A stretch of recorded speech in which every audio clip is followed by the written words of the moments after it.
എൻ്റെ പേര് വിനോദ്. ഞാൻ ചൂരൽമല പിന്നെ ഉരുളുപൊട്ടിയ ഏരിയയിലുള്ള ആളാണ്. എൻ്റെ വീട് പൂർണ്ണമായും നഷ്ടപ്പെട്ടാണ്. എനിക്ക് ഒരേ ഒരു വാക്ക് പറയാനുള്ളൂ. കാരണം അർഹതപ്പെട്ടവരുടെ കൈകളിലേക്ക് ഒന്നും എത്തുന്നില്ല. നിങ്ങളവിടെ താമസിക്കുന്നില്ലേ? ഇല്ല. എവിടെ? അവിടെ നിങ്ങൾ നഷ്ടപ്പെട്ട അവിടെ അല്ലേ താമസിക്കുന്നത്?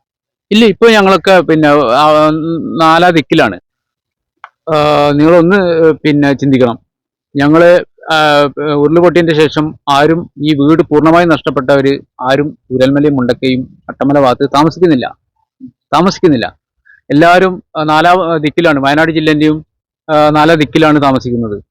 ഈ സംഘടനകൾ, ഓരോ സംഘടനകൾ കഷ്ടപ്പെട്ടിട്ടാണ് അവരെല്ലാം പല പിന്നെ സ്റ്റേറ്റിൽ നിന്നും ഓരോ സാധനങ്ങൾ ഇവിടെ എത്തിക്കുന്നത്. നമ്മുടെ കൈകളിൽ യാഥാർത്ഥ്യമായിട്ടുള്ള അർഹതപ്പെട്ടവരുടെ കൈകളിൽ എത്തിക്കാൻ വേണ്ടിയിട്ടാണ് അവർ കൊണ്ടിരുന്നത്. പക്ഷെ ചൂരൽമല ഭാഗത്ത് പോകുന്നത് അവിടെ ഒന്നും നഷ്ടപ്പെടാത്ത ആൾക്കാരുടെ കയ്യിലാണ് ഇത് കൂടുതൽ എത്തുന്നത്. എല്ലാവരും അവിടെ പൂർണ്ണമായും നഷ്ടപ്പെട്ട എല്ലാവരും, ഒന്നും കൂടി ഞാൻ പറയുന്നു, ചൂരൽമല ഭാഗത്തില്ല. അവരെല്ലാവരും വയനാട് ജില്ലേന്റെ നാലാ ദിക്കിലാണ്. ഇത് കിട്ടണമെങ്കിൽ എന്താ ചെയ്യേണ്ടത്? കിട്ടണമെങ്കിൽ പഞ്ചായത്ത് മുഖേന പഞ്ചായത്ത് പരമായിട്ട് ബന്ധപ്പെട്ടിട്ട് ഈ 3 വാർഡിന്റെ ലിസ്റ്റ് തയ്യാറാക്കിയിട്ട് വീട് പൂർണ്ണമായും നഷ്ടപ്പെട്ടവരുടെ കയ്യിലെത്തണമെങ്കിൽ പഞ്ചായത്ത് മുഖേന തന്നെ പോയാലേ ഇത് കയ്യിലെത്തുള്ളൂ.